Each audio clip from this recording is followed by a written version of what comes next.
Hello everybody, welcome to another edition of the Seercast. This time we're going to be embarking on a long discussion, likely, about the lore that has been given to us. Not even talking about BTS. Not even talking about the BTS. Yeah, this isn't even BTS. The BTS actually came out yesterday, which is shocking. It came out 2 days early. Wait, Jangek's early? Yeah, I know, right? Oh my god. But yeah, this Seercast is going to be all about the lore that was thrown at us in copious quantities last month. This is about the stuff that was given in, I guess, August 2013 for posterity's sake. And with me today, well, I'm Kerrigan in game or Epi Knight in various other places. With me today is Robo Hobo. Hello. There you are. Orange. Hello. Kitten. Ooh. Gina. Chasing Orange. Lime. Hi, how are you doing? Hablet and Walter are in the chat, helping out as usual. And there may or may not be a wild Shiraki that shows up at some point. He is kind of in and out at this point. I'm not sure. But yeah, so actually, before I get started, I would like us to mention our god alliances with regards to the emissaries. I'm kind of half torn, but I'm going to stick with Zeros here. This will help us give a basis for what we're talking about today, because there's a lot of god stuff, and bias is an issue. So, I guess I know a lot of these answers already, but Robo, who would you consider yourself affiliated with? I'm of the Godless faction. Is there any reason I can explain why or something, or should I just leave that out? Nah, just leave it. I mean, everybody has their reasons at this point. We just need to keep things moving. Orange? Same. Godless. Kitten? Slisky implying godhood, but if he turns out to be an ass, then I'll immediately pick somebody else. Wait, any idea who that somebody else may be? Probably, maybe Zamorak, I don't know. I'd have to go back all the way through the emissary pitch messages or whatever. Yeah. I know the answer to this, but Gina? Well, I like to say nobody, but in-game, Slisky with Zamorakian tendencies. Yes. Lime? I hate all the factions. Okay. But if I were to pick one, it'd be the Desert Pantheon. Okay, that's kind of fair. I'll accept that. So basically, we have nobody of the major god factions here, except for two half Zamorak people. Let's just call that one Zamorak. Yeah. Shiraki, hello. Where do you belong? Philosophically on the fence of all of them, but for gameplay purposes, I'm Zamorakian. Nice. There's actually a significantly larger number of Zamorakians here than I would have ever thought. Okay. That'll make this interesting then. Sarah's a noob, so. Yeah, pretty much. Yeah, so we're gonna go ahead and get started. This, just as a full warning, first of all, this could be long. I hope it's not terribly long, but it has the potential. But there's going to be a lot of stuff that we're going to just have to straight leave out, or mention that it happened and just can't elaborate on. If there is something that we missed, leave us a comment. Send me a PM in game. Send us a tweet. Send just like something, and we'll talk about it with the next one that we do. Either the BTS if we get it soon enough, aka if I get this up on YouTube fast enough, which is unlikely because I think we're doing the BTS in like 2 days. Or for whatever our next content one is. So, that being said, we're going to go ahead and dive right in.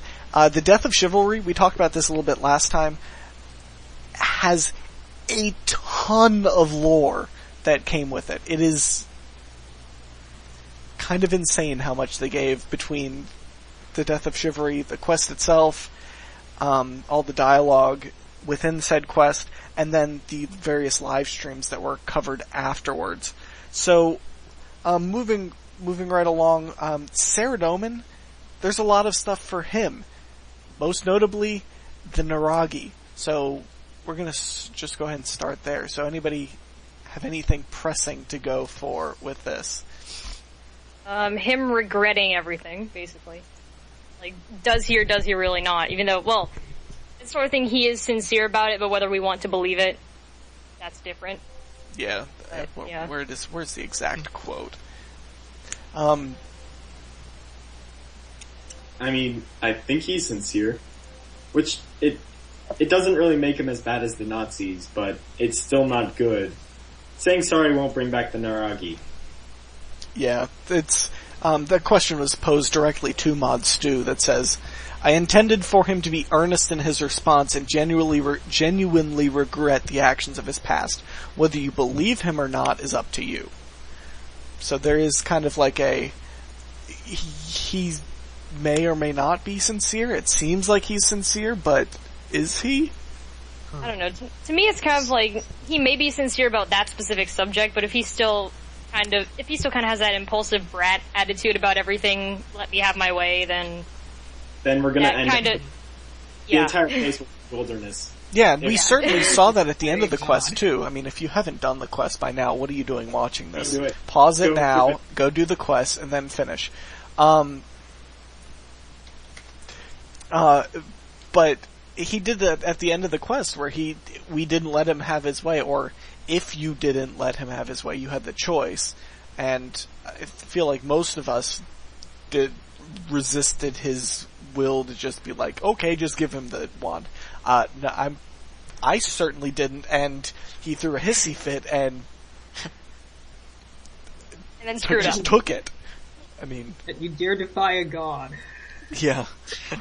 Where is that screenshot again? I'm not going to actually put that in this one. But yeah, I would have chosen the other option just to get that. I just gave it to him. I didn't. But I find you have defied me for the last time. World Guardian is good enough. Wait, so since there was a cutscene for when we defied him and he went all shoop de whoop on us, is there a cutscene for the opposite if we just give it to him, or is it just we just give it to him? We just give it to him, and then he still fails. Yeah, I think it's just the beginning of the cutscene is different, where if you just give it to him, there's just that, and then he fails anyway. Because I mean, at the end of the quest, Sir Owen's corrupted regardless. Partially. Yeah. Well, yeah, partially corrupted. Orange. Urge. Okay, I'm not really. I think Gina's chasing oranges here. I'm actually still training divination. I'm approaching level 90 now, and I have a Gina following me. Congratulations, you unlocked the Diviner. Yeah. Well, I have something to say about the Saradomin thing if you want. Yeah, go for it. Well, one of my main reasons I dislike Saradomin so much in the past is because he always seemed like he would never admit his faults. Like, he just seemed like automatically perfect, that can't mess up, and perfect in every way, and his followers seem to just expand on that, but actually getting to talk to him in game, he doesn't seem so. He just seemed more down to earth in such a way, like, he admits his faults and all that, but that doesn't mean I agree with what he's doing. I think that bringing back the Centaur race to fight for him and die over and over again is just as bad as what Seercast is doing. Maybe worse. I mean, Saradomin seems very directive-oriented. Like, he's okay with admitting his faults. His followers, like, glorify him up and everything, but... Well, yeah. At this point, it kind of seems like the problems that we all have are with his followers, not him. Well, that's which is strange. I have issues with his attitude and his followers. Well, most of his I have a problem with his attitude. It Yeah, used well, to we be based off of what his followers was, but now that I see that his followers are just kind of insane. It's just what his ideas himself, and that I know is true because he said it. He's doing it, not his followers' impressions of it. Yeah, it is odd, and there's been so much content regarding Ceredomin recently that we have a much better grasp on him than any other god at this point, and it's nice to see that these characters are full complex beings, and it's not just. Oh, it's so refreshing, the change of Ceredomin, because before all of this, he was like so two-dimensional, he was almost one-dimensional. That doesn't make any sense whatsoever, but okay.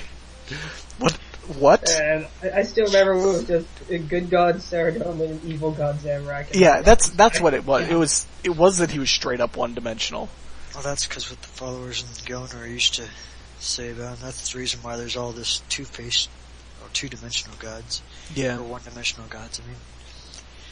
And then with the one piercing note coming out, it was kind of like, Maybe there's something to it.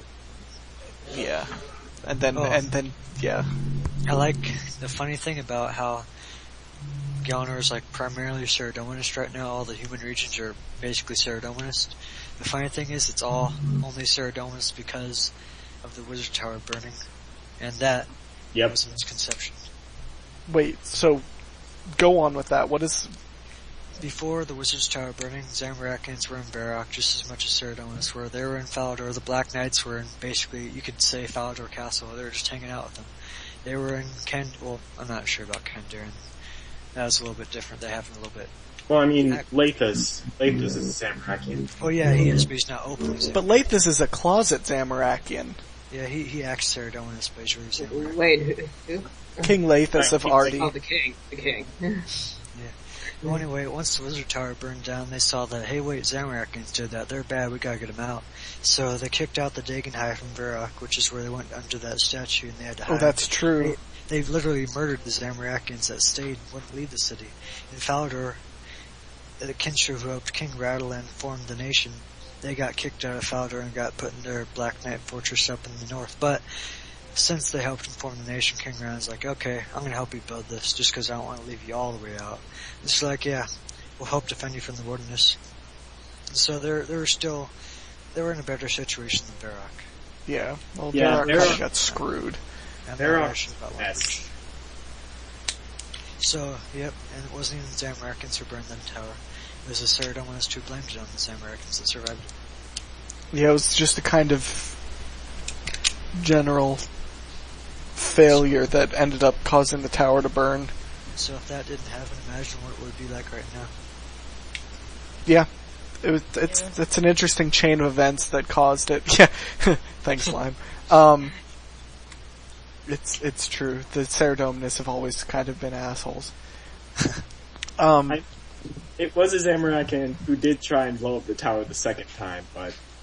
Yeah, but he was just a misled Zamorakian. Even the Zamorakians that he talked to were talking down about him. Yeah, there was like, what? What do you think you're doing? This is not Zamorakian. You are not fit to be called Zamorakian. More like Vandosian. Yeah. Tuscan. Tuscan. Yeah, but yeah, so it's interesting stuff that came out of Death of Chivalry regarding Ceredomin. So, also one more thing I want to point out about Ceredomin, unless somebody has something else that which they can bring up now as well, is that he says, what was this Stu that said this? Or was it Osborne that said Ceredomin has been a hugely successful. He's from the original human plane. That was Stu. This was Stu? Okay. Then Stu wait. says, at some point, Ceredomin found races to be better than humans, and then ended up abandoning said humans. And we're talking about the Icene here. They plan to explore this later on. Original notes say Stu. Poor Walter. Too many.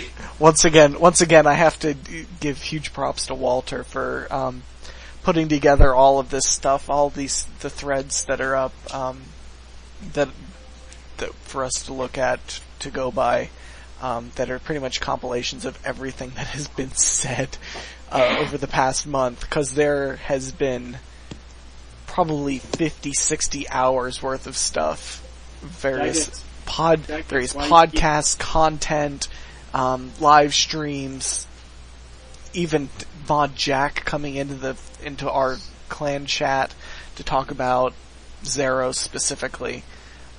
Yeah. Just as Lime says in the chat, Jagex, why you keep giving us everything we want?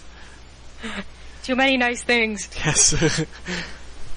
We get all of the nice things. But yeah, anyways, that's a off-topic tangent that had to be said. But, so, what were the implications of this on the humans? Did they realize, were they just too brainwashed to realize that Seerdomen was like, okay, bye, or... I have like this interesting backstory for Seerdomen in this quest I'm writing, but I don't think it's actually true. Note, Because- Lime writing quest. Yeah. It may or may not be biased. So, I was thinking that maybe Seerdomen left the humans before he became like a big time god. Like, they may not have even noticed. Well, the humans on Gillinor have known pretty Well, clearly. Little lawnmower? it wasn't my power drill. I don't know what that was. I just have to assume the power drill.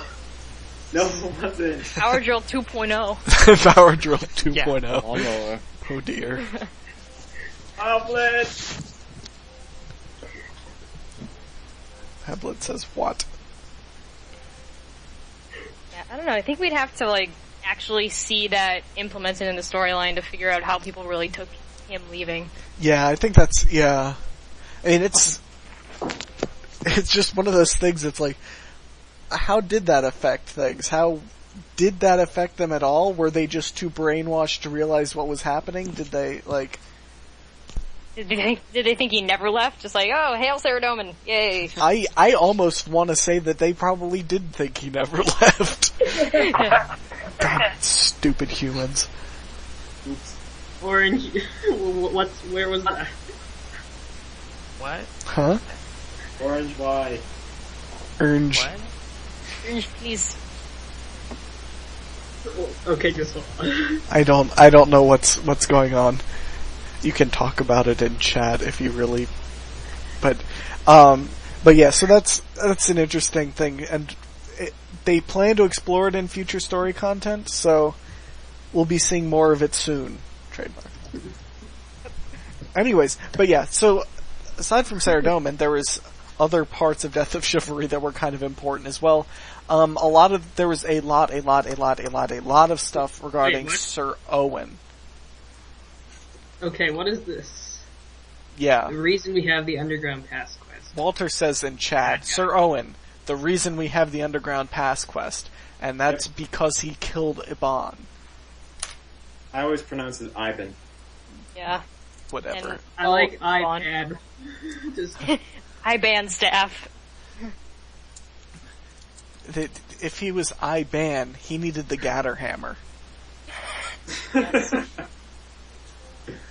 So he's I-Ban. I-Ban with a ban hammer. oh dear. Makes more sense. Yes. Whomp! Iban. No, please. I still pronounce him Iban. Or Iban. Iban. Yeah, I have to force myself to say Ivan. It just seems right to me. I don't know.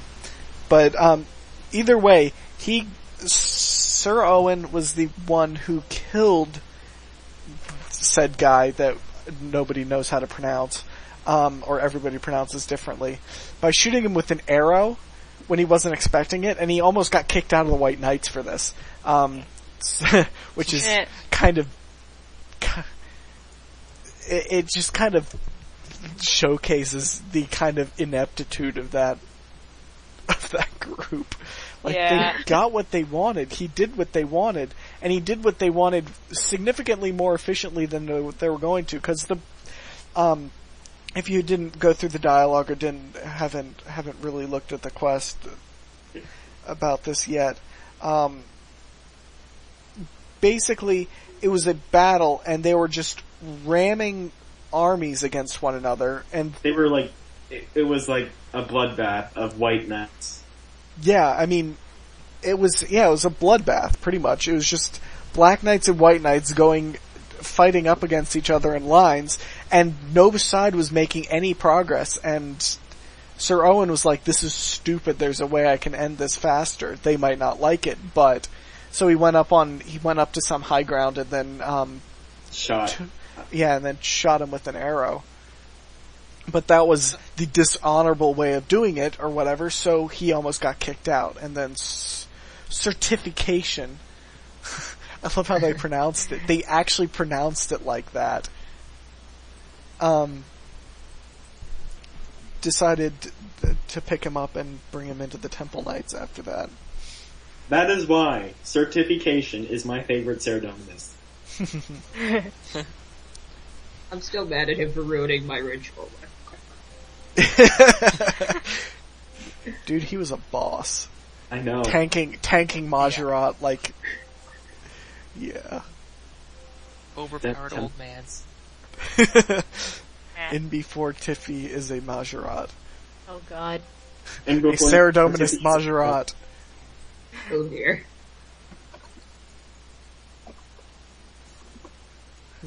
We still have the matter of Kenneth.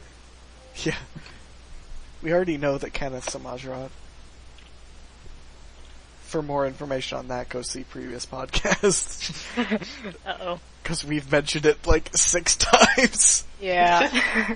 Including in the last one. But yeah, so... While we're mentioning things, penguins. Yes, penguins. That'll be later on though. We'll talk about penguins a little bit more later. Also, stereo sound. Yeah. Just the first thing I see when I look back on the thread. Yeah, this is kind of irrelevant. We may have talked about it in the last one, but Sir Owen's name is Surround Sound. His mother is Ultrasound, and his father is Stereo Sound. Oh. I was just like, K. It's Jagex added again. But yeah, so going on into more Sir Owen lore, we learn a lot of stuff about his backstory. I mean, I guess we kind of covered that, and a lot of it ties into the Kinshra, which we will not be talking about. There's a lot of stuff on the Kinshra, but a lot of it's kind of this happened, then this happened, then this happened. So I think we're going to leave it at that. If anybody wants to hear more about that, let me know, and we'll talk about it later. But as of now, we're going to go ahead and leave that off. Sir Owen, after the quest, he's corrupt, or partially corrupted, and said partial corruption of him, whatever, wants to destroy the player, but his virtuous side, which is very strong, as we learned in the quest, as he can pass the blood test, what was it called? Teve? Ward? Trial. Yeah, the blood trial. Blood ward. Okay. Blood for the Barrier. blood. I really wish I could hide chat. In game, of course, not. Oh. Yeah.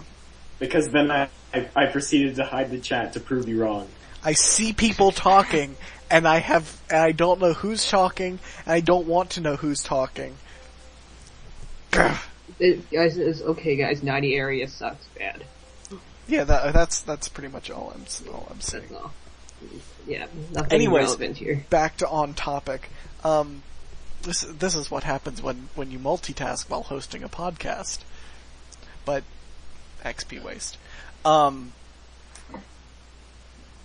But yeah, so I'll just open the floor to you guys as to what you want to mention about Sir Owen specifically, if anything at all, really. I don't know, I think it's kind dead. of... Okay, let's do that, but not all on top of each other. Gina first. Okay, yeah, this is very short. I wanted him to stay dead. I think you're not the only one. Kitten, go. Yeah, kind of the same thing as that, but I think everything's kind of already covered. Yeah. Yeah, but Ceredomin, just talking about Ceredomin as a whole, is kind of covers a lot of this stuff. Lime, did you want to say something? He seems a lot like Ceredomin himself. Oh yeah, that was the one thing where it's like he sees Ceredomin as a father figure, or Ceredomin as a father figure to him. It's somewhere in the thread. Yeah, he says, or I think Stu says at one point, let's see here,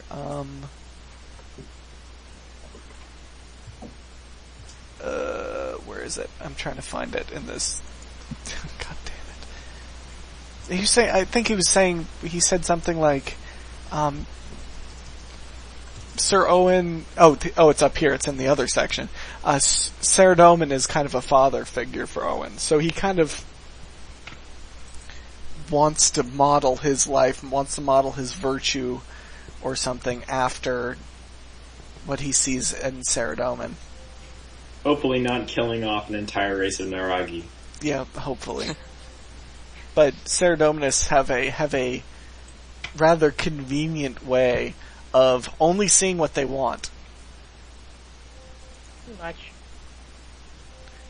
No, Lime, I'm not saying that. Yeah, that's not going here. We're not saying that. Good. Please don't. There's a rather religiously nothing happened charged here. thing that just got put in the chat. We're just gonna leave it at that. Yes, remove them. Okay, thanks. Power abuse. Yeah, power abuse.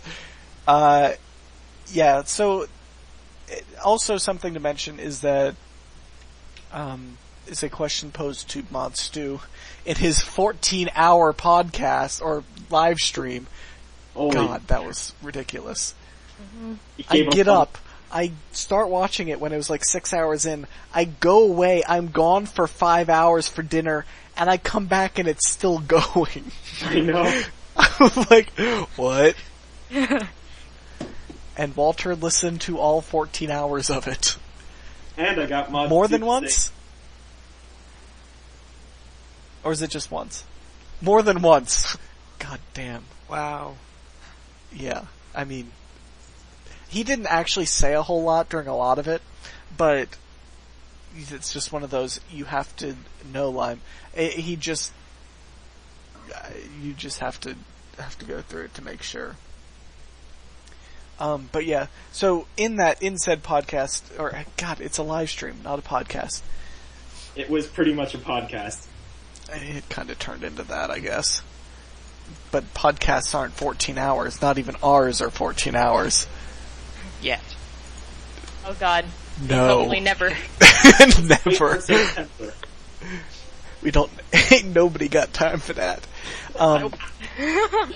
But, yeah, he mentioned, somebody asked him, was the fact that even Sir Owen was corrupted, he was still able to fight it, does that imply that Ceredomin is mostly virtuous? And Mod Stu says, basically no. If anything, I'd say it's a tribute to Sir Owen's virtue, and not Ceredomin's virtue. So that's interesting to think about. Just something to chew on, I suppose. Okay. Anybody else want to mention anything about Sir Owen or Ceredomin, I guess? Nah. Okay, Walter posted a couple things that he wants us to go over with regards to the Kintra. Just a couple of the most important points. It's because, Mod Stu says it's because of his compassion for his men and women. The Kintra are much more of an equal opportunity employer than in the old days. That's why Dequarius had to eliminate Dulcin. So basically, Dulcin was a madman, a barbarian. Sort of. I don't actually know. I don't know about that, but he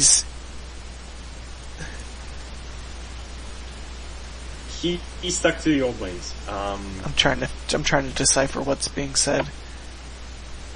May I? Yeah, go for it. Dawson sort of stuck to the old ways, and he denied women access to to become become part of the Black Knights, and he did all like this torture and stuff like that, bloody stuff that Black Knights hadn't done anymore, and Decarius didn't like that anymore, so he sent he sort of sent Lensig in order to eliminate Delsin, as well as to get the Wand Resurrection, which was a good move. Okay, I had it backwards actually in my brain. Okay. No, she wasn't sent for the wand. She was sent for an artifact or something. She was just sent to set up the conduit, to set up the portal to get said wand, if I remember right. But she was totally in it for herself, as is pretty obvious. Yep. So it's an interesting little fact to say. I'm not there. I don't know why I would need to say that, but I guess I'll say it anyway. Mods2 says that the slaves in the Black Knight's fortress had their tongues cut out. More evidence of Dawson's extreme measures. Yeah, I guess. I do want to say one more thing, and this one doesn't actually have anything to do with the Kinshra itself. Well, it kind of does, but not really. Latin in game is generally just archaic. It's not used as a Zerosian thing. It's used as a generally archaic, generally old thing. We saw it in the Order of Ascension. However, because most of Zeros' stuff is old, archaic, just by definition. It's generally done in Latin. Yeah, it's generally associated with him, and yeah. So that's all I have to say really about the Kinshra, and I think we'll just move on with that. If anybody wants to hear anything more about it, just let us know. There's actually the scrying pool has been commissioned, I guess I should say, to write a book, a journal in game about the Kinshra from the quest. So we'll see. Moving along, the next topic in Death of Chivalry was the Centaurs, and as well as, I guess, by proxy, the wand, because the wand was a centaur horn. There was a lot of backstory. Fern is the main character here that we're talking about. Fern was the mate of Bree, and Fern, Bree, and the rest of the centaurs came from the Enchanted Valley. They were matriarchal, and they came in like herds. Mm-hmm. And Fern's herd was the largest of them all, because of Saradomin's cause. Yeah, Saradomin kind of came to the Enchanted Valley and was like, "Follow me, bro." Yeah, pretty much. I mean, it's because it's so tribal, it is kind of like, follow me, please. And they were like, okay. And yeah, they were basically just like, okay. Sure, why not? And eventually, so then the centaurs got sent to the God Wars, and it was painfully obvious after the first little bit that this was not going to end anytime soon, and it was just like, they knew, Fern especially knew it was a bad idea to continue going, but just kept going anyway, and it's really a kind of a sad story, that entire dialogue. And if we can you replay that? I can't remember if you can or not. I don't think you can. Can you go back and go through that dialogue? Is that something you can do with the Skull of Remembrance? Walter? No. I don't think so. Possibly, even though Walter's like asleep, so. I don't know. Walter is also here divining with me, so who knows? Walter, please. Google. I don't know. I don't have the Skull of Remembrance on hand for obvious reasons. Okay. Suddenly, a wall of text. hello, wall of text. He just copy pasted the entire. Holy crap! This is long. It's just all the dialogue. It is all the dialogue. Don't have time to read through. Ain't nobody got time for that. We really don't have time for it now, but that is kind of what Walter says. Yeah, nobody does. Okay, there's dialogue. Don't necessarily need the skull at this point, but okay. Yeah, but yeah. So I guess.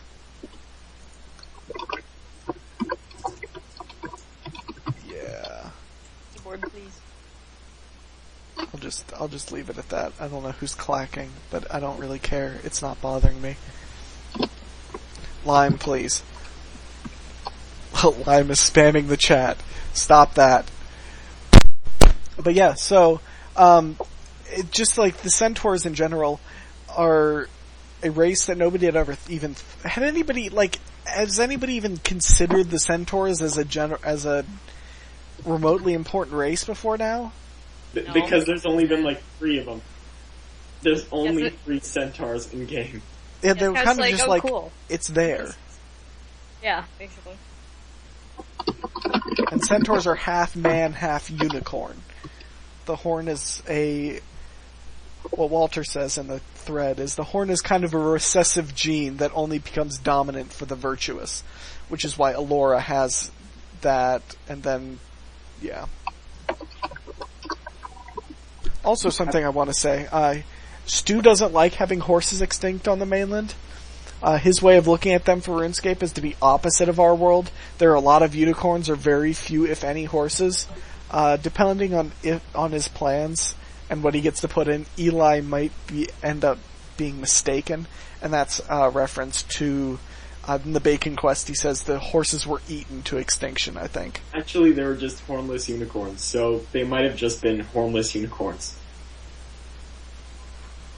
Okay. Okay, something. Just okay.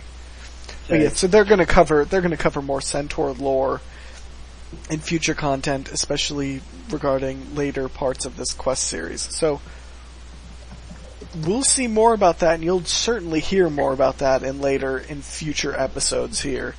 Stay tuned. Stay tuned. Yeah, stay tuned.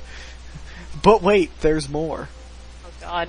Speaking of which, the Wand of Resurrection. Oh God, that was almost me spilling water all over myself. I mean, it's not like this thing records video. No, but you would have heard me going, oh. Yeah. And suddenly it goes silent for like 2 minutes. And it's just like, what happened? It all drops because the water gets on the computer and fries it. Oh No. dear God. No, please. I don't really want to spend the money on another computer because I don't have said money. That's completely irrelevant, though. The Wand of Resurrection itself, there's a lot of interesting stuff regarding that. If Zamorak knew what the wand was really capable of, Stu thinks Zamorak would have tried to stop Dawn from getting it and using it, which says something about Zamorak in its own right. Yeah, just not a raging asshole that wants to just cause chaos everywhere.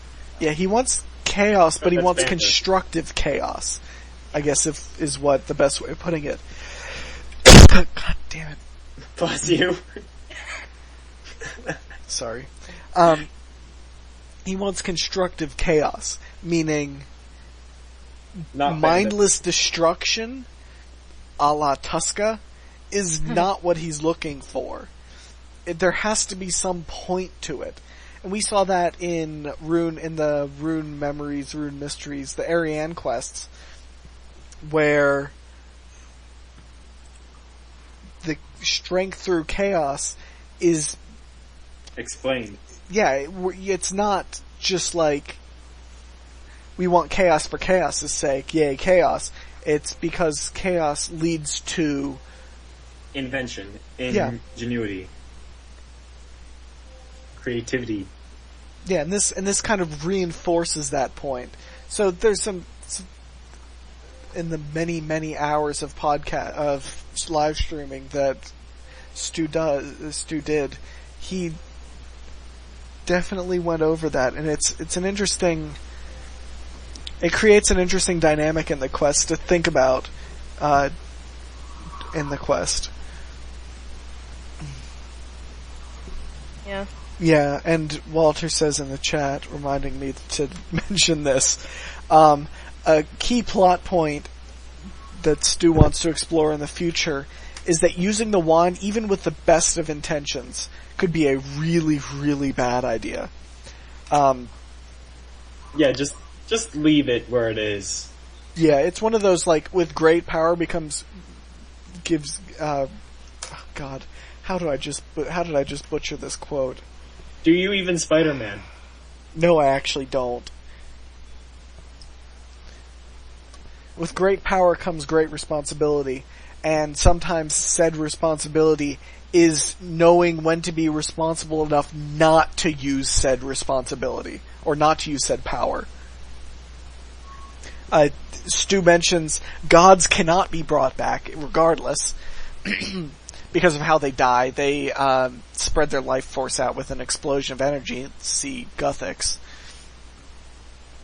Actually, can you see the Majorat as well?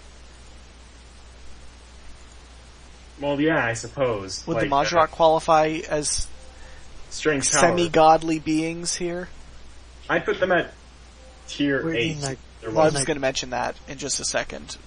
Oh, you mean the tiers of godhood stuff? Sort of. Well, in terms of power, maybe, but I think there's something more to it. Like, it's not just in terms of power level, it has, like, something to do with a specific type of power. Oh, like, yeah, it's like that planar theory. I'm pretty sure, like, any of the Majra could just go beat up one of the lesser Caridian gods, or at least beat up the, they could beat up avatars of destruction or creation in the Soul Wars, but yet they're considered tier 7. So I think, yeah, it's like, if you have a divine blessing. And they also mentioned that the player is about as powerful as a tier 7 god. They did, but they did say that the player will not become a god, but they don't consider tier 7 a god in the first place. Yeah. They don't even consider tier 6 a god. Tier 6 is demigod. Yep. And then tier 5 is the lowest tier of god. And there we have what, like Amiscut, Ixlaran, yeah. Itchy. King Itchy. Yes. Oh, those are 6? What's 5? Other than the one god that we don't give a crap about. Marimbo. Oh, Tumekin, Elid, and Marimbo? Yeah. Okay. And that other guy. And that other guy that nobody cares about. Yeah, that does not mention him. Yeah, we're just not going to mention him. Never mind. Okay. And I'm not even going to bother respelling that. I just totally butchered unless useless. My brain, what is my brain doing? Brain, please. But yeah, so what I mentioned that is because of the strange power when a Majorat dies, because that's kind of like an explosion of power in its own right. And when Stu says, dead gods spread their life force out through an explosion of energy, that's kind of how Majorat die. And divine lice. Anyway. But yeah, then also, Stu mentions, when asked about bringing back Majorat who had been sacrificed, he says, it'd be interesting to try, but I don't think you'll like the end result. Same as with the heroes slain by Lucian, like Cyresis and Hazelmere. QQ Hazelmere. Yeah. I don't really care about Cyresis. But yeah. What about it for the one? Anyways, is there anything anybody else wants to say about either Centaurs or the Wand? wonder what would happen if we tried to bring back a god. Nothing. Can't. We already talked about that. You can't. But there's probably something said for just about everyone who's ever died. Yeah. It says Naragi should be brought back first. I'm trying to find where I mentioned this. Where was that quote saying? Oh, For some reason, Osborne it should said stay the Naragi are going to stay dead. Like, there's very something to be said for dead races remaining dead. And there may be something like Naragi journals that you may be able to read at some point, but the Or Naragi journals. are gone. The Naragi are And very they've been gone for a long time. dead, I mean, Guthix was the last Naragi. dead and buried. Yep. Or not even buried, just dead. Anyways, The centaurs didn't die yesterday. They're still centaurs. Just go to the Enchanted Valley. Hi, centaurs. Okay. High bad graphics. Yeah, Yeah, really. high About to say. 03 graphics. Who's snoring? Don't know. What? What? stuff. I don't know. I think we put somebody to sleep, though. Bree plus that nameless centaur. But Bree is technically, like, not dead. What would the God Wars dungeon be considered as? Are they considered dead? No, they're alive. They just got frozen. Like, so they got put in suspended animation for thousands of years? Yeah, like Captain No, America. They only recently thawed. Just a second. Like Captain America. I suppose. Kind of. I can't. It's due to global warming. Okay, Walter. Just all melted. It's like, oh, cool. God Wars dungeon. Fire making. We do know, yeah, due to fire making. 99 fire making unlocks the God Wars dungeon. Okay. Oops. But something else I do want to mention right quick is that the underground tomb, any of the doors, the other door does not go to the God Wars dungeon. It is confirmed that is not going to happen. It said God Wars Dungeon, I was like, I mean, Frozen Door. Sorry, yeah, Frozen Door. Same difference, really. Yeah, I mean, up there, all doors frozen. last time they were all like, Zero's God Wars. And they were like, no. We were joking. We were joking that it would open up literally in Nex's room. It's just like, sup, Nex? How did you not find this before now? Yeah. It goes to Nex's bedroom. Uh-oh. We want to know about that? Oh, baby. Oh, look, there's an enriched. God damn it. Why does it spawn over there? Alright, let's move on. Yeah. We've got okay. spammy faces in the chat. Let's move on. Spammy faces? Oh dear. Yeah, that's a spammy face.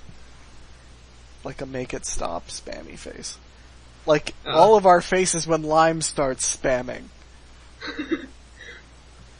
No, mine is whatever a power abuse face looks like. Okay, so I think that pretty much wraps up what I wanted to talk about with the Death of Chivalry. Unless anybody has something else they want to mention about it. Nah. Let's move on. No, we're moving on. We do have a lot to get to with regards to the gods. We've So been we're on gonna. this for like an hour. So, first things first, the Elder Gods. There's a Dragonkin quest, hopefully for next year. I mean, if it wasn't next year, I'd be very disappointed. Yeah, that would be a slow, like, that seems like it'd be a Yeah. priority, but you never know. It better not join the elf quest. Just like, Soon. Is that elf soon? Yeah. I love. Like, elf is the standard for soon. Yeah, elf is. What was it? It was in one of the. That was actually in a podcast when. Was it Osborne asked Hugh? All I I can don't know who- remember. It was Osborne asked somebody like, and how soon would you like this to be at like? And then the other person asked like, Elf Quest soon. Yeah, then Stu said it's not even going to be until like 2014, maybe. Yeah, it was. Yeah. But yeah, so that I'm was. sure some reports said it would have been out already. It's. Do you know what saddens me? We got the Eastern Lands before we got the last Elf Quest. Walls. Wow. Except we got the Eastern Lands with an asterisk because we don't really. Step on them. Can't we don't actually step see on them. them. Yeah. Speaking of Yeah. which, the We got Horn the of stuff. Quinn is the Elder Horn.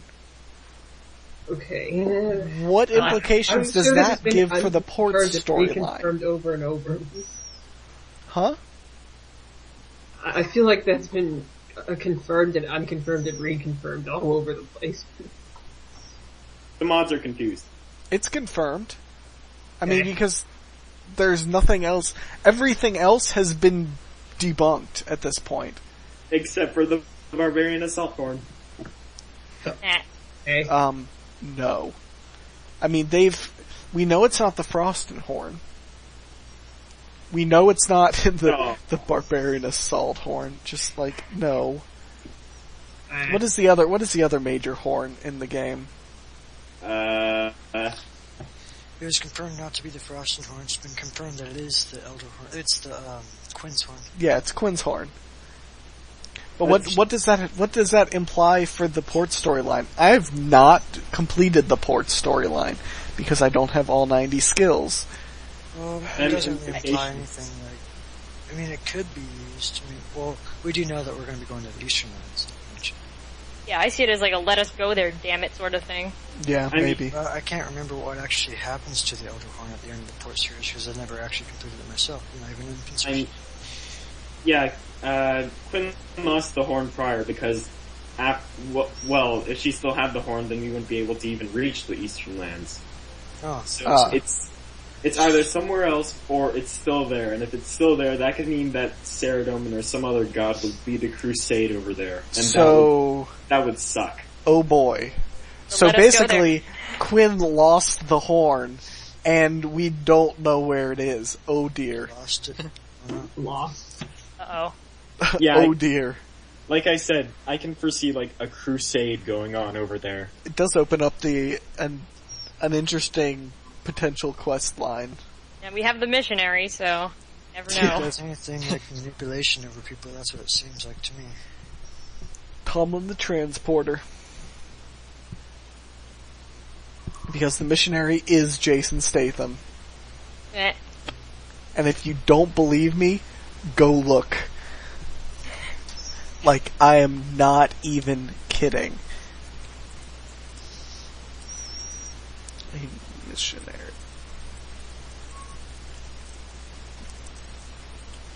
Okay. Yeah, cause, I mean, they're freaking identical. And it's hilarious. I saw it the first time. Jesus. I'm just like, holy crap. But yeah, anyways, yeah, so that was an interesting reveal, an official reveal, I guess. And we'd always been kind of wondering what the Elder Horn was, and now we know. Right. They mentioned something about the Dragonkin and the Tok'ar. They're related, kind of, but not really. The Dragonkin are considered by, I guess this is by Stu, maybe it was by, Osborne. It was Stu. As kind of a failed experiment, because they're tied to the Elder Artifact, but in such a way that isn't allied to the gods, like isn't allied to the Elder Gods. But on the other hand, the Tok'ar are the artifact. The Tok'ar They're an are- aspect of the artifact. Oh yeah, they're an aspect. I guess that's a bit. they're the tools of the artifact itself. So they're non-aggressive, Well, usually. well, yeah, I mean, you know what I mean though. Like, they're not gonna go and kill somebody who's using said thing. They may test them, but they're not gonna go and outright kill a Majorat that's using the Stone of Jas like the Dragonkin would. I mean, the Dragonkin and the Takar were designed for different purposes, but I Yeah. can see what you mean. Like, the Dragonkin are not devout to the Elder Gods. No. The Takar very much are. I They're can like, imagine. we're awaiting our masters to tell us what to do. I Which can is imagine. interesting, and the Takar were made with the Dragonkin in mind, like, what not to do. We don't want this Dragonkin- to happen again. They will take the chance to overthrow the Elder Gods when they get it. The second that they get that power, they will do it. Mm-hmm. Or it is likely that they will do it. At the very least.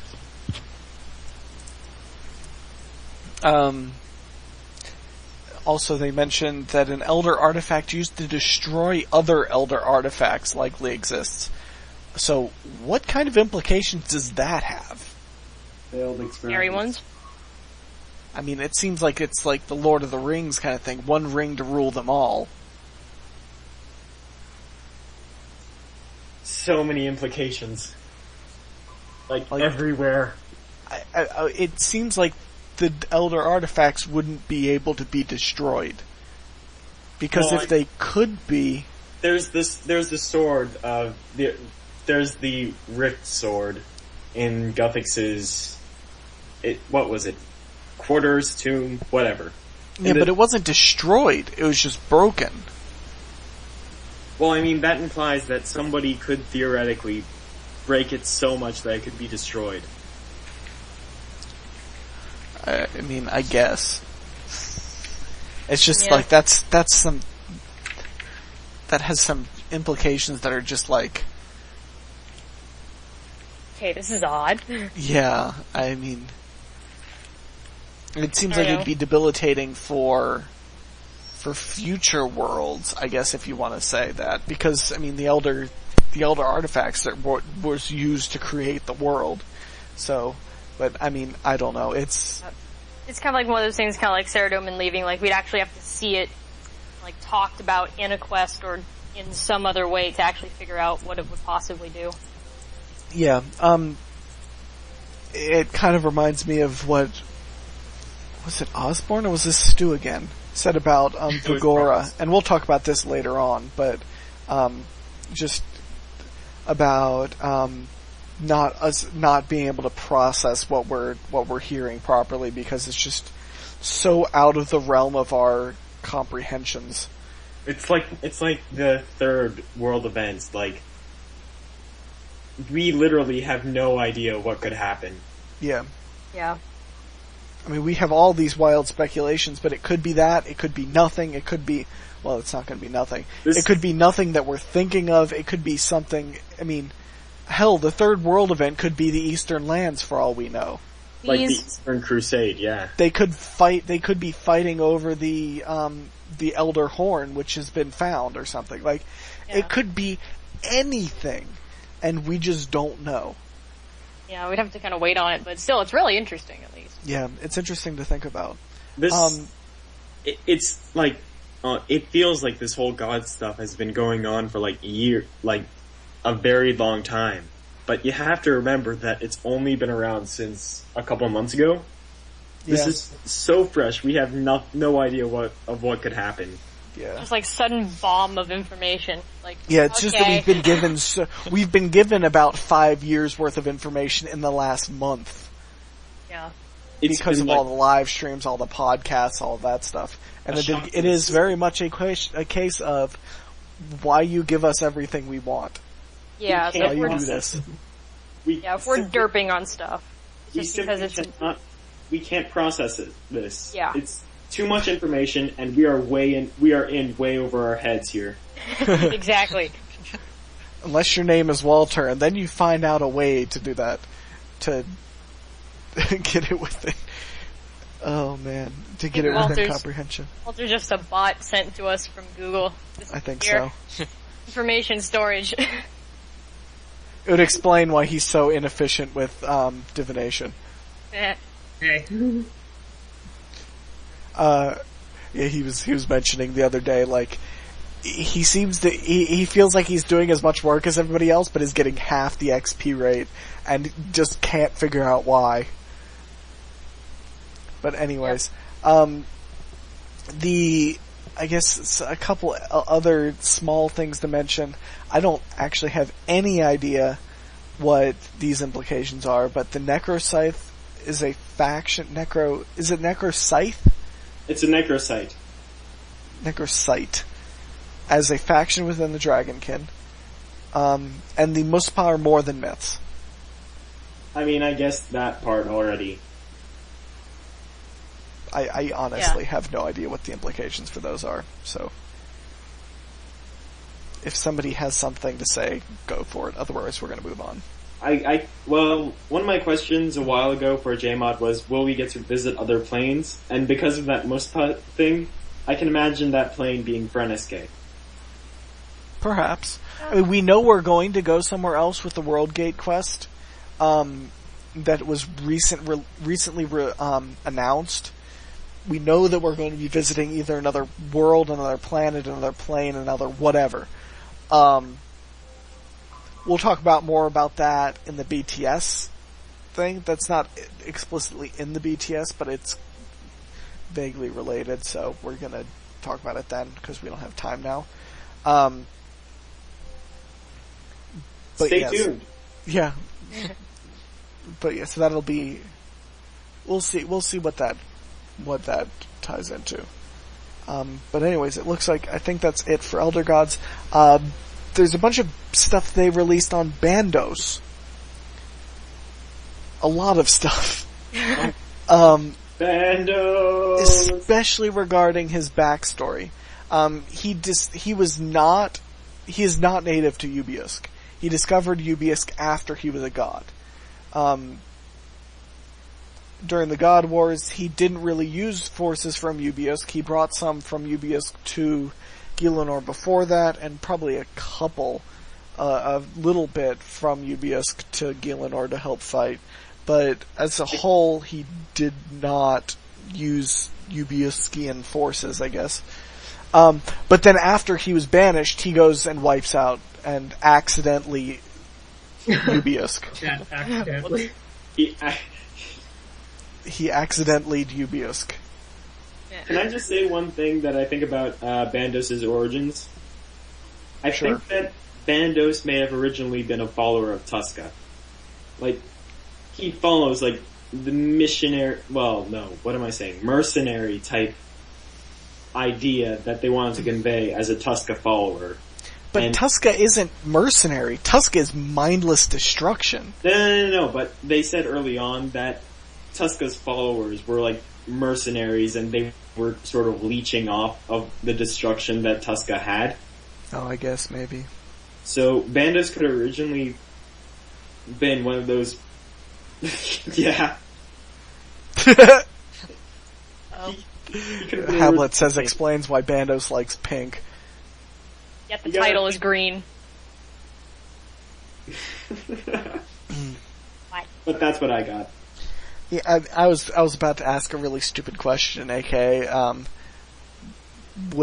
can gods have other, what is it? Can gods be affiliated to other gods before they ascend? And then I remembered Zamorak. Slisky. Well, debatably Slisky. Yeah. I mean, we don't know. Again, we don't even know if Slisky's a god. We suspect he is. We suspect he has that option, but whether he is or not, we have no idea. Obligatory missing presumed death spam. Yes. Yeah. Missing presumed death. Hopefully Yeah. next month? It's just a reminder of how new this stuff is. Yeah. There's a lot of stuff in the World Wakes, and man, we have yet to sort out even half of it. We need to start thinking with god powers. Yes. But yeah. But yeah, so I mean, Bandos is confirmed to be tier 4, a tier 4 god. He was tier 3 until the Chosen Commander. Until we took care of that. Until when we beat his avatar and we were like, yeah, you go back down now. Yeah. Yeah, another thing, I don't actually have that written in my notes. Let me scroll down to that. There's a lot of stuff written about Bandos, but a lot of it's in game, but a lot of it's written by goblins. And Goblins. something that's worth mentioning is that the Goblin Holy Book expresses how goblins see themselves in relation to Bandos, but it's completely wrong. Stu says don't assume every in-game book is correct, or was this Osborne? Oh, this was John A. Oh, Sorry. too many mods. Don't get all Don't your assume every information. in-game book is correct, especially a religious text written by goblins. It's Goblins! Yes. it's just like that comment when we were like thinking that Bob the cat was Zeros. Are you really listening Yeah. to the cat? Don't get your information from a talking cat. Yeah, exactly. Also, that guy with the awesome hat said it, so it must be worth listening to. It must be worth it. But yeah, that's entertaining. Let's see here. Have trolls forgotten Bandos? No. I Because find it's kind of been hinted that they do. Would make sense if they did. I don't know. they have the memory of goldfish. Yeah. John Yeah. A. says pretty much they have forgotten him. I mean, it's been a while since he's been there, but yeah, he said they used to be Bandos followers, but they've pretty much forgotten who he is. I wonder if they're going to get a rude awakening soon. It'd be interesting to see. Just finally give the trolls bigger brains. Like I said, I don't even think They're that trolls. the trolls can contemplate the idea of a god anymore. Nah, probably not. Probably not. My arm, you dare define me by farming. Stop farming your own shit. My arm should be the grub foot of trolls. Yes. Burnt meat. I can't even remember. So how does Grubfoot have the vision of Ubiusk when it was a lush whatever before Bandos showed up? A dream. Was it a dream? Yeah, it was a dream, right? Yeah. Oh. Waiting for A Walter. lie from Bandos for the lulz. Aww. Yeah, he just like sent Wait, it or what? something. Walter, please. Stop. Bandos plays his Walter, games. please.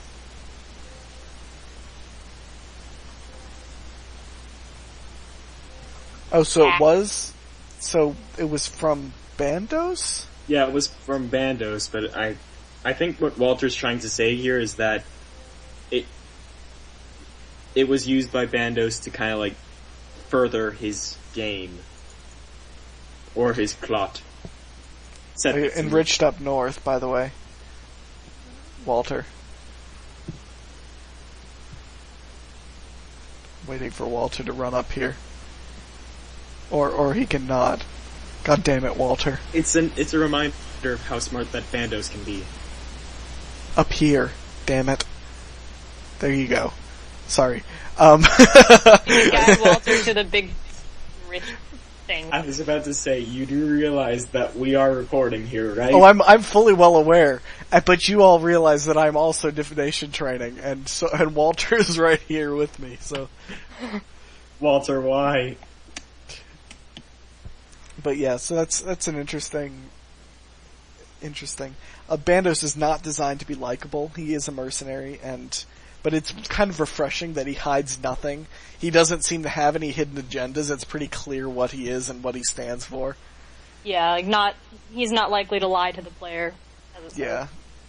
If you're gonna trust a god, then the most trustworthy god is probably Bandos. As strange as it sounds, that's Like- probably true. Like, do you want to smash things? Yes. Then follow Bandos. Yeah. Let's see here.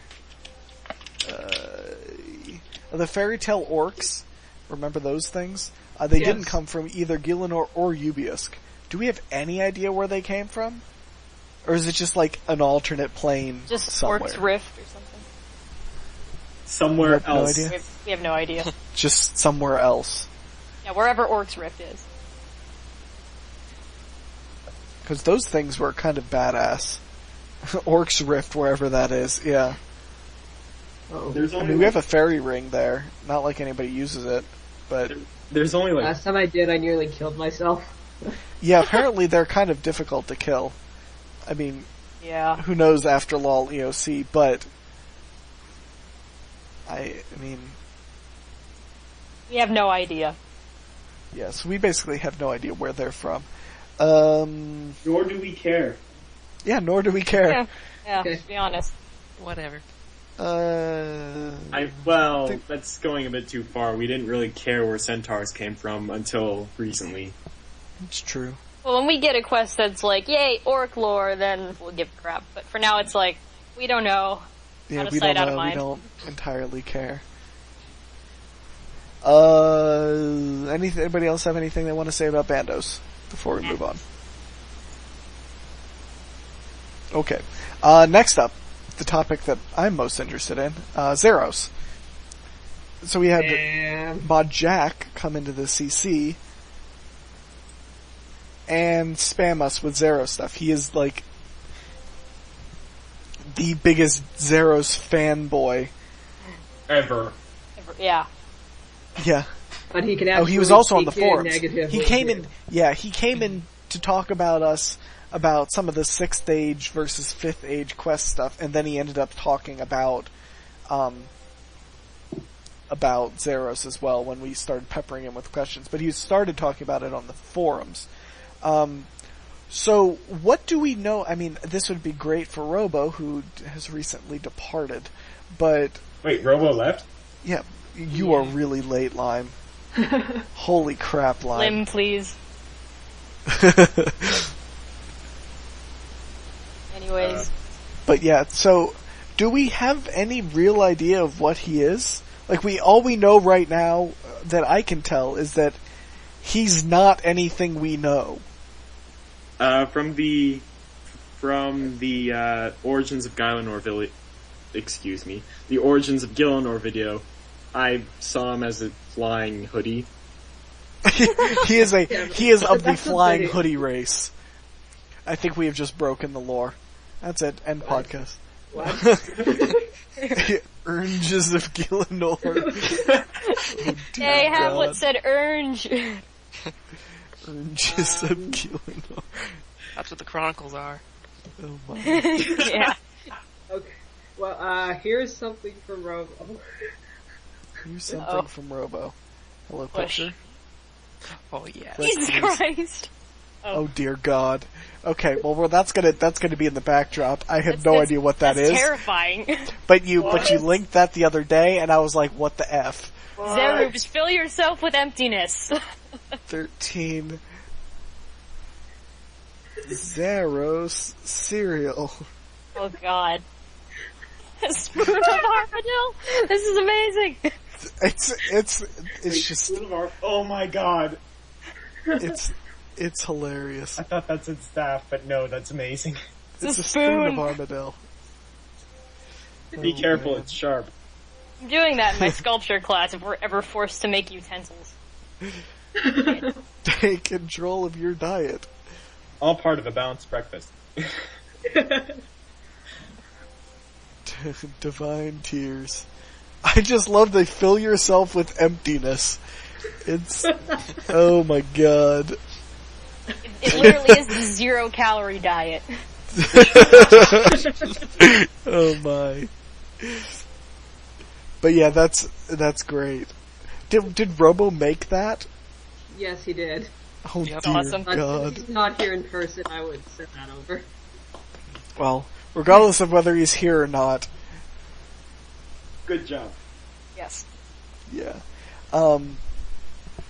So basically we don't know who Zeros is, like, as in, like, what race.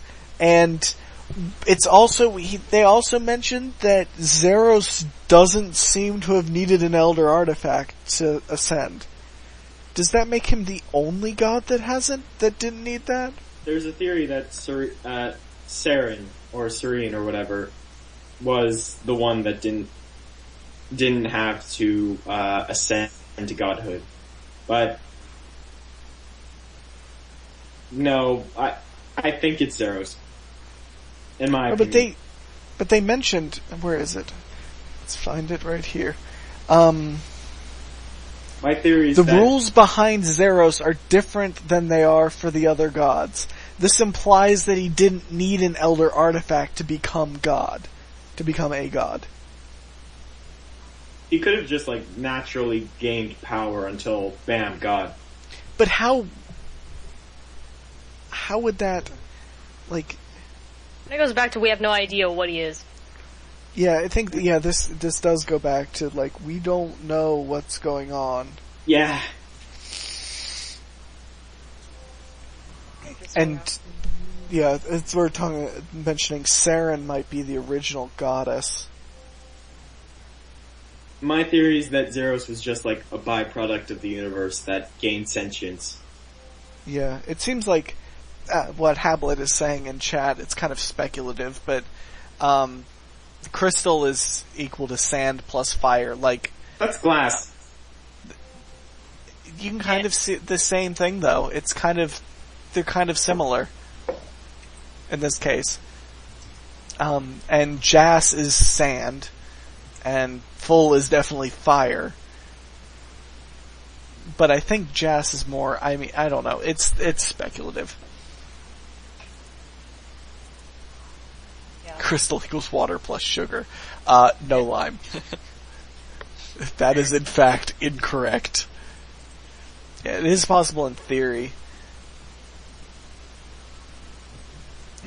Walter says, in before Zeros is an incarnation of the failed worlds thrown into the void by the elder gods given form by chance. God. Wow. Yeah, I think what? What is the correct response to that? I don't even... What even? Cannot follow. It is my current merit without merit theory. I love that meme. What? Oh man. Alright, let's move along then. I'll add that Sure. for 30 seconds.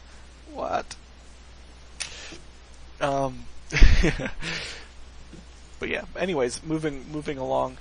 What else did I want to say?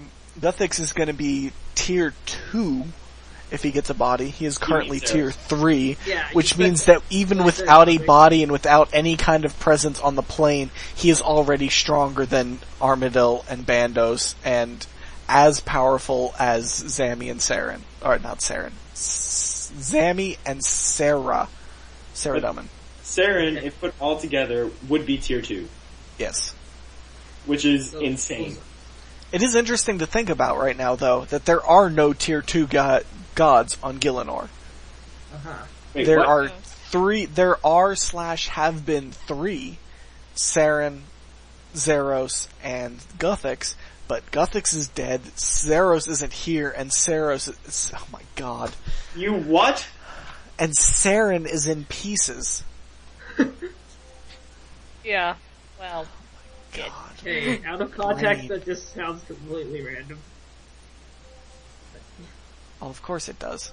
That's why you have to take a context into consideration before making Yeah, assumptions. so God, my attention is very divided between killing Sarah noobs and then I randomly hear someone's in pieces. I'm falling to pee. Okay. No. No. Just no. Mod Jack says, quote unquote, Zeros is not nice. Nope. Which, I mean, I guess we already kind of knew that, but, he's also putting together a history of the Zerosian Empire, which I really, really want to read. Can we see that, please? Gimme, please, gimme now. Let's just hack the server and grab it. Let's not, because that's against the terms of Yeah, service. then we'd all be owned. But we Especially know if the we're history. talking about it on a public podcast. Yeah, I think it's worth noting that should be avoided.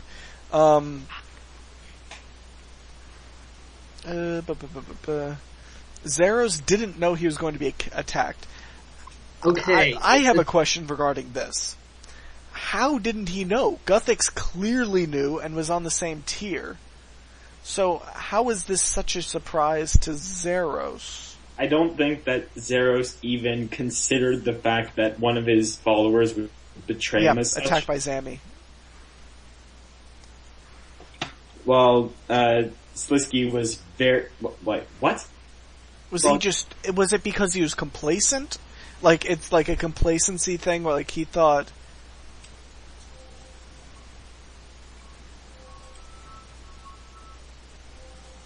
Huh? What? Weird chat is weird. Yeah, I'm totally lost. Walter says he's a god of fate, control in his followers' eyes. We know that.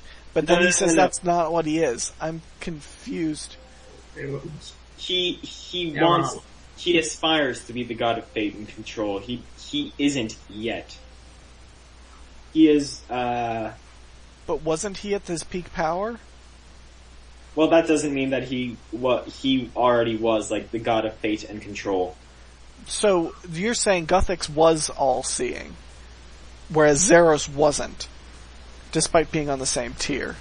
Which implies Guthix was... I mean, I guess we do know already that Zeros was approaching Guthix's power, but never quite got there. From what I can tell, Zeros wasn't expecting to be hit the way that he was. Like, betrayed by Zamorak, while Guthix was very well aware that people were trying to kill him. Yeah, I guess that's... Yeah, and I guess on the same note, there's been a lot of discussion recently about Vigora's account, and who said that? Was this Jack as well? That talked about Vigora? Yeah. Mod Jack says, Vigora probably couldn't even process what he was seeing when he's like describing the fight. And this is ignoring the fact that humans and ghosts are kind of unreliable as sources because your brain warps and twists things unintentionally and intentionally, for that matter. They couldn't... But I'm just going to read the rest of this quote. Vigora probably couldn't process what he was seeing. As an isolated human in a world of gods, demons, Majorat, and even worse things that have been forgotten, Vigora would have interpreted any conflict in terms he could understand, i.e. a simple melee combat. Zamorak and Zeros could have been having the true battle on a mental or spiritual level, or even several such levels simultaneously. Huh.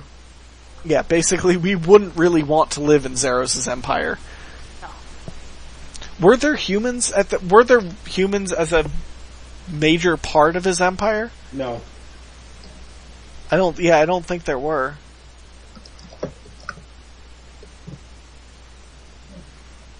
The Jagex office pretty much universally accepts that they don't want to live in that empire. That's not something you want to bring back. Yeah.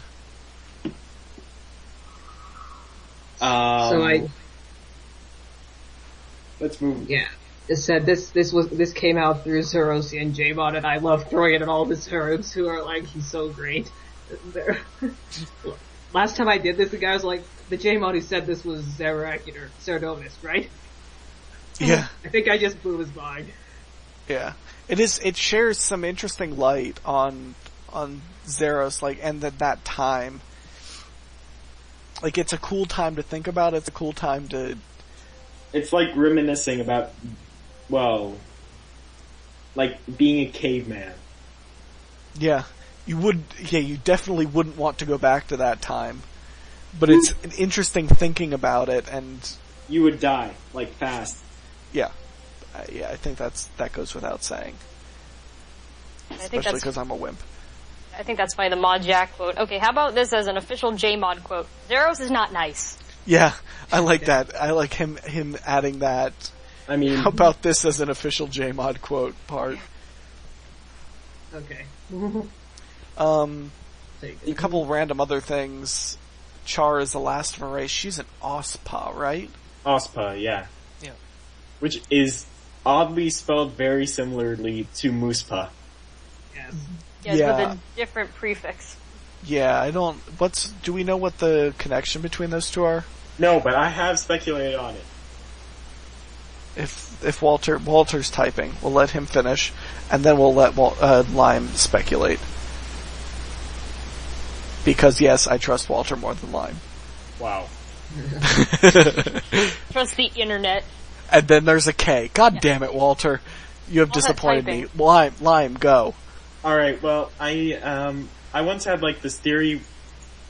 I once had this theory where the Auspa came from, Freneske, and one of the things that they did to like scare away the Majorat because they were conquerors or some crap like that was they kind of morphed into all the scariest aspects of all the things in that world. So they This could is the scare- Muspa or the Ospa? The Ospa, they morphed into, because they have like shape-shifting powers, they morphed into the Muspa to scare away the Majorat. What? That's my theory. Right. Then as Walter said, there is no real connection. Yeah. Given this is Or what there my doesn't theory. seem to be a real connection. Okay, So so like we said, don't get your information from cats or goblins. Same with Lime. no, get your information from me, please.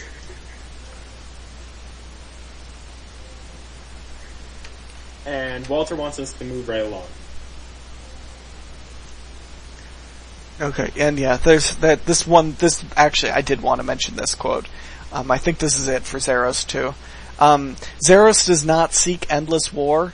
It doesn't mean that he would never start a, conflict, but it means that he wouldn't, if he does, he wouldn't do it, or he would do it for a reason. There would be a clear reasoning for him to endanger his people, I guess, like it. It implies that he would want to have the said conflict over relatively promptly, presumably having accomplished his goals. It doesn't mean that he's a pacifist. Take that, Zerubs, that think the desert for some reason decided to attack Zeros because Zeros would never go to war. Yeah. Yeah. I never really understood that. Oh, Zerubs. Or Zerubs. Zeros is not nice. Zeros is not nice. We'll just keep quoting that again and again and again. Yes. It must appear once per podcast now. Yeah, I agree. We'll talk more about Zeros, a little bit more when we see more about the, World Gate, which should be soon. God damn it. I'm gonna extend my previous statement that of Bandos Walter plays enraged. his game, that of Bandos plays his game, it's gonna be all the gods have their own games that they like to play with Bortles. So Okay. so all the gods have their respective blinks? Yes, Oh god, no. all at once. Oh Oh, god. dear. Time for upgrade obligatory picture of every god in Blink's boss room. Do it. Shit.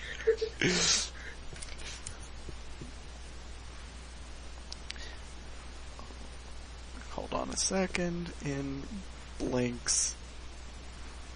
But seriously, this is gonna be very, very confusing. Huh? This, What is? I'm pretty sure that the 6th stage will be very, very confusing for us. Oh, yeah. Yeah. I think that's the reason that they're spamming us with lore stuff, is because they know it's gonna be We're dazed a and confused. lot to take in.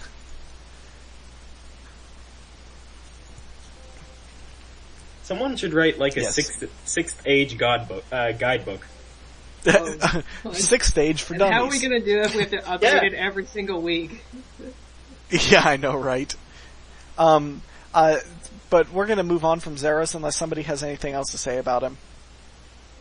Good, you're not allowed to say anything about him. Anything else? We'll talk about him more later. Whoa, AK, not this podcast. Lime, please. Hoblet says he's a noob, and I agree. Okay. Lime, please. Also, Hablet, please. So, miscellaneous god stuff. There are 7 tiers of godhood. This has been confirmed actually like 15 times. But the god level tiers worth mentioning are, I'd say, are the top 4. Elder gods are tier 1. Tier 2 are Zeros at his peak, Guthix at his peak, Saren at her peak, but currently none of them are tier 2. Obviously Guthix is dead.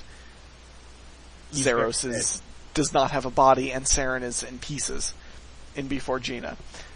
I love how you just discount all of the gods that matter to me.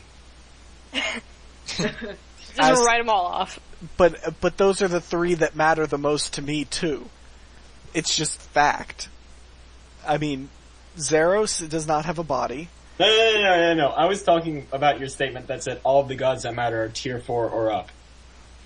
Oh, never mind then. Right. I don't really care about the rest of those anyway. Uh-huh. But the major players are all tier 4 and up. I mean, even tier 4 is debatable. The only reason I say that is because Armadillo and Bandos are likely to be in the next world event. Okay. So. Finally. Yeah. That's funny in the thread too. The Calphite King doesn't follow a god. Okay. Yeah, I mean, I don't know what the relevance of that is, so I How did that wasn't even even going to get mention it. I'm like, okay. Why is that? But wouldn't the Calphite King follow, whatever the Scarab god is? Scabarus? Yeah, that guy. That would just stun him to death. No. Calphites were created. Wow. Calphites were created when the blood of Scabarus was spilled on his scarabs, and that created the first Calphites. So, I don't think that Calphites are necessarily linked, religiously linked to Scabarus himself. More like just mindless beasts. Pretty much, yeah. I guess. That proved to be apparently difficult boss fights. Yeah. It's the blood of a god. Okay. I found it intriguing. One of the points that Walter brought up was that Osborne says the Majrat could, in theory, become as powerful as the gods through rituals alone. Once again, what does that imply? Like, Rot him too. oh dear. No more. We have 499 years to go. Yep. So, Kitten, please. Okay. It implies that the creator god, this is one of Walter's theories. Oh yeah, and they mentioned that there's more Majrat back on Furnace-Gay. That they do. Yeah, there is more. So which is it? Are they there or are they not? They are both Yes. there and not. They're like an electron in a box. It is both there and not there at the same time. It's like Kitten. Yeah. Schrodinger's cat. Yeah. Let's just lock Kitten in a box with Cake Face. Ah! No. Oh dear. That cake face. It's not going to be going in 2 hours. Patrolled by guards. No. No. Battle No. spiders, please. Yeah. We're running out of money. But yeah, Walter says one of his theories is that implies that the creator god might have been trying to come up with a race with godlike creatures to rule. And that's an interesting thought. I'd have to say that if she was, then it was a failure. Because they have to systematically kill each other to retain their powers. And they also don't rule. They rule each other, but not everything else. And even when they try to rule other things, it fails miserably. See General Khazard. Invasions of Varrock. That's all that needs to be said. Oh, and two of them are gods already. I mean, wait, what's the second? I guess Slisky, if you consider Slisky. And debatably Lucian. Wait, what's going on here? I mean, he could have achieved god power before he GG'd. Yeah, he keeps he keeps lore failing, except not lore failing. He keeps slipping. I mean, we know that Slisky is a god. Kinda. But once again, there's that asterisk. Like, we don't really know, but we're pretty damn sure. Yeah. I mean, we're given so many curveballs here that... Yeah, at this point, it's like, okay, it could be whatever they want, but so far, hopefully it'll be the whole, yeah, he's a god, instead of, this happened and this and this and this and this, and we don't know what to do with ourselves. Yeah, and then one more thing about miscellaneous god stuffs. Osborne says that just as Saren shattered herself into little pieces to avoid the edicts, Tumekin did the same thing in a different way. He avoided the edicts by becoming fractionalizing himself into monkeys, crocodiles, humans, and scarabs, which are the 4 demigods that he broke himself into. What are the 4? I can't remember. There's Krondus, Atmakin, Het, and Scabarus. Yeah, those 4. I have very little knowledge about the desert pantheon, the desert gods. I remember just enough to get their names down. I don't even have that much. Like, I really have not spent any time to learn the desert stuff. I've got it all. There's just so many of them that it's just like... There's only 8. It's just like that. Yeah, there are way more in other places. Debatably 10, but there's only 8. I guess. But yeah, okay, so we have miscellaneous gods. Is there anything that I missed here? Yeah. Freaking elves. Okay. Yeah. Sorry, I just keep saying there are only 8, and I'm like, hold on a second. Okay, so I didn't miss anything. Let's see here. Just a quick thing about the impact of 6th Age stuff on content. Choices will not likely change more than dialogue, just because it's difficult to go through, and because the branches that would be created would require so much development time. It'd be intense. I mean, it's just extremely difficult to do. It's just too much. And yeah, players would be angry if they chose wrong, per se.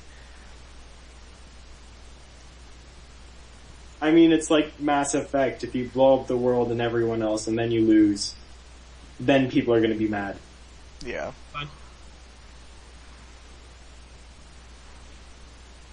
Yes, I'd be mad. I would be mad. Walter says, players would be angry if them doing something led to the death of, say, every banker, and we couldn't bank anymore. Permanent mind spike glitch. If you kill someone, they're dead forever. Oh dear. Oh god. Let's see, we'd have lost Marm, the Demonheim banker, the guy with the journal. Azzy. You'd have lost Azzy. and Ali the Wise, who's totally modern. Ali the Wahasetal. Yeah. Can never pronounce his name, though. We could take Lucian. I just call him Ali the Wahasetal.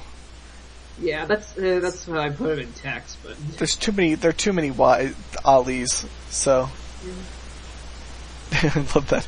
It led to the death of every banker and we couldn't bank anymore. That would be kind of, rage-worthy. Unfortunate. Soul Wars Bank Box 24/7. Oh dear. Alright, we have all the chests, always Golden Age is not. Yeah.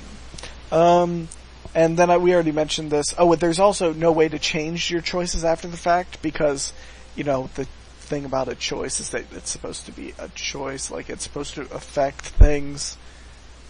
You can't just So it'd go be kind back of and do dumb. the other one because you didn't like it. Yeah. Also, we mentioned this earlier, but Osborn will not be retconning all of the lore. Okay, thanks. Anyways. In case we ever suggested that earlier. Yeah. Yeah. Oh man. Now we get to talk about penguins for a little bit. Yay! Like, serious penguin? Mark and Stu want more penguins. I agree with Yes. them. We should have more Okay, penguins. support.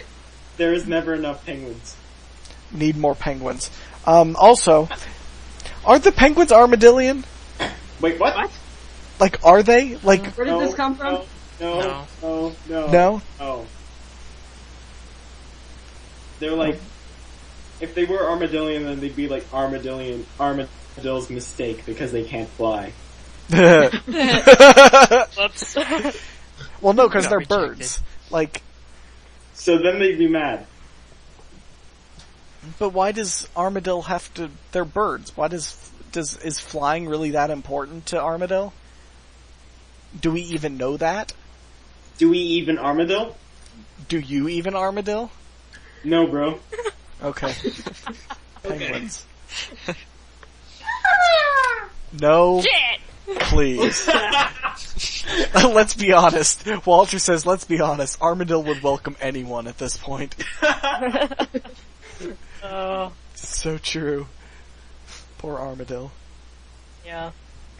But yeah, so, and how would the other gods react? Like, would they really care? I think everybody sees the penguins as like, aw, they're cute penguins, and as they try and take over the world, but we're still like, aw, they're cute penguins. Until Yeah. it's too late. Yeah. Yeah. Penguins at Battle of Lumbridge, they're everywhere. Well, I mean, we saw them trying to train divination. I'm surprised I haven't seen them here at Dragontooth Isle. Oh, yeah.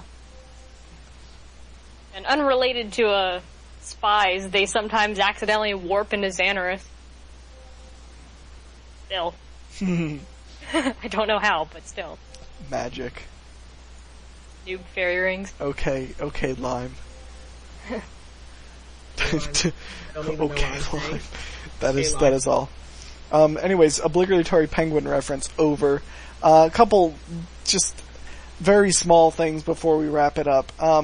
Strange rocks are a 5th age thing. I mean, how That's why divination does not have a strange rock. Aside that's- from the fact that there's no skill that it would couple to. how would Damarok even get, like, how would he even train divination? He wouldn't, he's dead.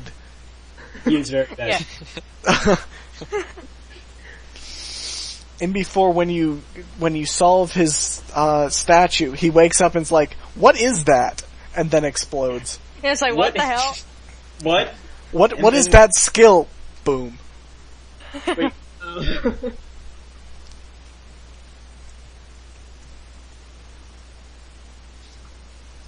Damn right. So, is Zedek still blind? yeah. I Uh-oh. assume so.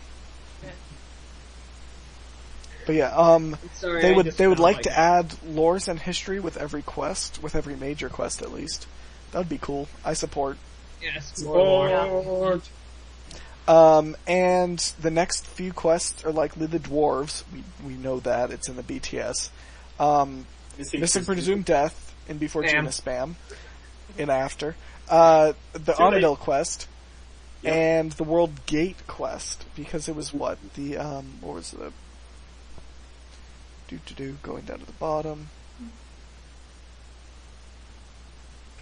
Why can't I find it? Oh, because the next 4 quests are about cannons, masks, feathers, and crystals. Crystals could be World Gate, but could also be, who knows. Yep, masks could be Slisky. Yeah, masks are probably... Well, we know that MPD is the Slisky thing. It's pretty obvious to me, I think. I mean, isn't...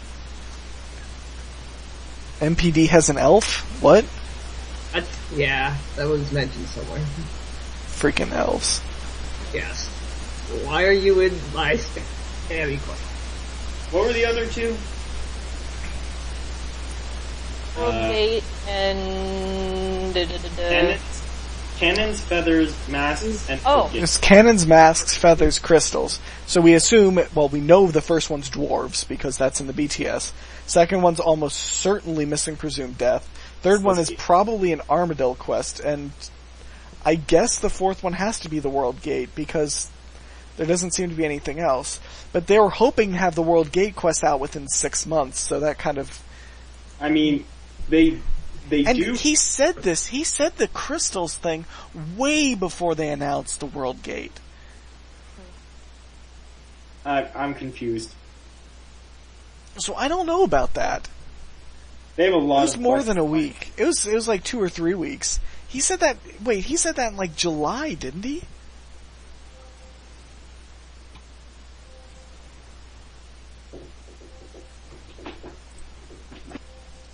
I don't know. That seems like, I'm not sure. The crystals thing seems, sounds almost elfish, but it does sound elfish, and the World Gate, some of the stuff, we're going to talk about this a little bit when we go and discuss the World Gate next time, but the World Gate was lost due to an emptiness and is located in the Elflands. okay. So, yeah. Open up Priv, please. Now. Yeah. Please. Oh. Yeah, it is possible that that's not the one. Like, and then once again we get into the question of, well, then we have no idea. Yeah. And then We we're just don't- randomly spamming. It'd be 4 Elf Quest out of nowhere, though. Oh my Yeah. god. That would Yeah, be... it's like Yeah. Elf Quest soon. Like, oh, suddenly like what? Wait, And suddenly an soon? Elf Quest appears. What? Yeah.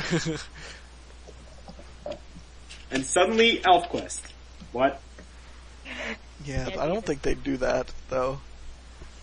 It'd be interesting. But no, these aren't the challenges, no. No, but these aren't challenges. The challenges aren't quests. These are the next quests will be about cannons, masks, feathers, and crystals. Yeah, it's not Yeah, updates. this isn't the September thing. Yeah. We're not even supposed to be talking about that. Yeah, we're not talking Yeah. about the BTS stuff this time. Yeah, so that's interesting to note. Some things to look forward to here. But I think we've gone for plenty long enough, as we are approaching our standard time on these lore casts of near 2 hours, unfortunately. I hope, I don't, unless somebody else has something to say about any of this, I'm just assuming that we're done. Yeah, the rest is just like general updates. Yeah, the rest is general updates. Again, though, Or if spam from anybody me. wants us to go and cover one of these things, shoot me a tweet, shoot Seercast a tweet, check us out, at Seercast. Leave a Also, comment in the get some video. JMods to listen to this. Huh? Get some JMods to listen to this. Yeah, that would be nice. Yeah, force them to listen to what we have to say because Because Yeah, we're yeah. lonely. Yeah, that would be great too. But yeah, like, subscribe, leave comment, shoot me a PM in-game. My in-game name is I'm Kerrigan. I am space Kerrigan, Kerrigan. Or even send me a PM on YouTube. I'm not sure how easy it is to find those, but I It's on just leave on a the comment Twitter or a page. tweet, and that would be best. But yeah, so if there's anything that we missed that you want covered, just let us know. From all of us, thanks for watching or listening or whatever you're doing, and we will be back in a few days to talk once again about the September BTS, which was